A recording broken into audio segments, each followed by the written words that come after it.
বাংলাদেশের অবস্থান গাঙ্গেয় বদ্বীপ এলাকায় হওয়ায় এবং বাংলাদেশের উপর দিয়ে বঙ্গোপসাগরে প্রবাহিত বিভিন্ন উপনদীর কারণে বাংলাদেশে প্রতি বছরই বর্ষাকালে ছোট থেকে মাঝারি আকারের বন্যা হয়ে থাকে।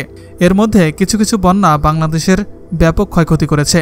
বাংলাদেশে সাধারণত বছরের মার্চ থেকে সেপ্টেম্বর মাস বর্ষাকাল। এ সময়ের মধ্যে বাংলাদেশের প্রধান নদী ও উপনদীগুলো হিমালয়ের বরফ গলা ও বৃষ্টির পানিতে তুলনামূলকভাবে উচ্চভাবে প্রবাহিত হয় এবং বাংলাদেশ বন্যায় প্লাবিত হয়। ভৌগোলিক অবস্থান, ভূতাত্ত্বিক গঠন ও জনসংখ্যার ঘনত্বের কারণে বাংলাদেশ বিশ্বের সবচেয়ে দুর্যোগপ্রবণ দেশগুলোর মধ্যে অন্যতম। বাংলাদেশ নদীমাতৃক দেশ। বাংলাদেশের মধ্য দিয়ে ছোট বড় প্রায় 230টি নদী বয়ে গেছে। মূলত এজন্যই অন্যান্য প্রাকৃতিক দুর্যোগের তুলনায় বাংলাদেশে বন্যার প্রকোপ বেশি। বন্যা সাধারণত মৌসুমী ঋতুতে হয়ে থাকে, জুন থেকে সেপ্টেম্বরে। প্রতি বছর বাংলাদেশের প্রায় 26,000 বর্গ কিলোমিটার এলাকা বন্যায় প্লাবিত হয়। অতীতে বন্যা বাংলাদেশে ব্যাপক ধ্বংসযজ্ঞ চালিয়েছে। আর আজ আমরা দেখতে চলেছি বাংলাদেশের ইতিহাসে হয়ে যাওয়া কিছু ভয়াবহ বন্যা, যার কারণে বহু মানুষ ঘরবাড়ি ছাড়া হয়েছিল, সাথে সাথে প্রাণ হারিয়েছিল বহু মানুষসহ বহু পশুপ্রাণী। 1987 সালের বন্যা। 1987 সালের জুলাই থেকে আগস্ট মাসে বন্যায় বড় ধরনের বিপর্যয় ঘটে। প্রায় 57,300 বর্গ কিলোমিটার এলাকা ক্ষতিগ্রস্ত হয়েছিল, যা সমগ্র দেশের 40%। এ ধরনের বন্যা 30 থেকে 70 বছরে একবার ঘটে। দেশের ভেতরে এবং বাইরে অতিরিক্ত বৃষ্টিপাতই বন্যার প্রধান কারণ ছিল। ব্রহ্মপুত্রের পশ্চিমাঞ্চল গঙ্গা ব্রহ্মপুত্র একভূত হওয়ায় নিচের অঞ্চল, খুলনার উত্তরাংশ এবং মেঘালয় পাহাড়ের সংলগ্ন অঞ্চল বন্যা কবলিত হয়েছিল। 1988 সালের বন্যা। 1988 সালের বন্যা ছিল বাংলাদেশে সংঘটিত প্রলয়ঙ্কারী বন্যাগুলোর মধ্যে অন্যতম।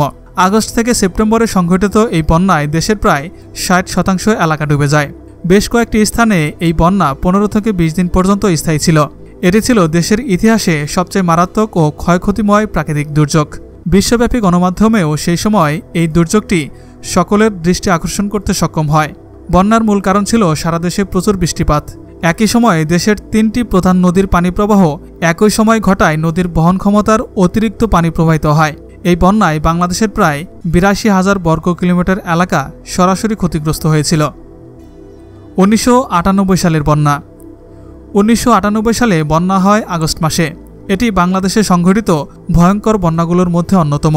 2 মাসের অধিককাল জুড়ে সংঘটিত এই বন্যায় দেশের প্রায় 2/3 এলাকা ডুবে যায়। এতে 68% এলাকার প্রায় 1,250,000 বর্গ কিলোমিটার এলাকা প্লাবিত হয়। বন্যার ব্যাপ্তি অনুযায়ী এটি 1988 সালের বন্যার সাথে তুলনীয়। ব্যাপক বৃষ্টিপাত, একই সময়ে দেশের 3টি প্রধান নদীর প্রবাহ ঘটার ফলে ও ব্যাপক ওয়াটার এফেক্টের কারণে এই বন্যা ঘটেছিল। 2004 সালের বন্যা। 2004 সালের বন্যা হয় জুলাই মাসে। এতে বাংলাদেশের 38% এলাকার 55,000 বর্গ কিলোমিটার এলাকা প্লাবিত হয়। এই বন্যার কারণে দেশে নিরাপদ পানির অভাব দেখা দেয়, যার কারণে হাজার হাজার মানুষ ডায়রিয়া, কলেরা সহ নানা ধরনের পানিবাহিত রোগে আক্রান্ত হয়। 1998 সালের পর বাংলাদেশ 2004 সালের জুলাই এবং আগস্ট মাসে এই ভয়াবহ বন্যার সম্মুখীন হয়, যার প্রভাব পড়েছিল বাংলাদেশের লক্ষ লক্ষ মানুষের উপর। 2007 সালের বন্যা। 2007 সালের বন্যাকে মহাবন্যা বলা হয়ে থাকে। 2007 সালের বন্যা হয় সেপ্টেম্বর মাসে। এতে বাংলাদেশের 42% এলাকা প্লাবিত হয়, যার মোট আয়তন 62,300 বর্গ কিলোমিটার এলাকা জুড়ে। বন্যা, খরা, অতিবৃষ্টি, ভূমিধস, ঘূর্ণিঝড়, জলোচ্ছ্বাস, নদী ভাঙ্গন সব ধরনের প্রাকৃতিক দুর্যোগই 2007 সালে বাংলাদেশে আঘাত এনেছিল। বছর জুড়ে ছিল দুর্যোগের ঘনঘটা। 2017 সালের বন্যা। বাংলাদেশে এলাকাভেদে 2017 সালের বন্যা ভয়াবহ এবং অতি ভয়াবহ পর্যায়ের ছিল। তবে 1988 ও 1998 সালের তুলনায় 2017 সালের বন্যাকে সারা দেশের জন্য ভয়াবহ বলা যাবে না। তবে পানি প্রবাহ ও ক্ষয়ক্ষতি বিবেচনায় বন্যাকে এলাকা ভিত্তিক হিসেবে ভয়াবহ থেকে অতি ভয়াবহ বলা যায়। বিশেষ করে রংপুর, কুড়িগ্রাম, লালমনিরহাট, বগুড়া, গাইবান্ধা, জয়পুরহাট, দিনাজপুর, ঠাকুরগাঁও, পঞ্চগড়, নীলফামারী এবং উত্তর পূর্বাঞ্চলের সিলেট এবং সুনামগঞ্জ অতি ভয়াবহ বন্যার কবলে পড়ে। এসব জেলায় জানমালের ক্ষয়ক্ষতি হয় অনেক। বন্যার পানির স্রোতে সড়ক, মহাসড়ক, বেড়িবাঁধ ও রেললাইন বিধ্বস্ত হয়।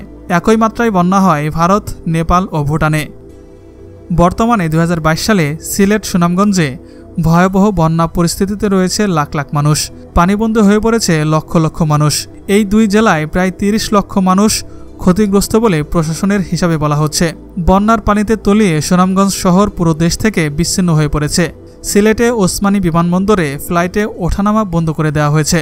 বন্যার পানিতে আটকে পড়া মানুষকে উদ্ধারে সিলেট এবং সুনামগঞ্জের ৮টি উপজেলায় সেনাবাহিনী নামানো হয়েছে।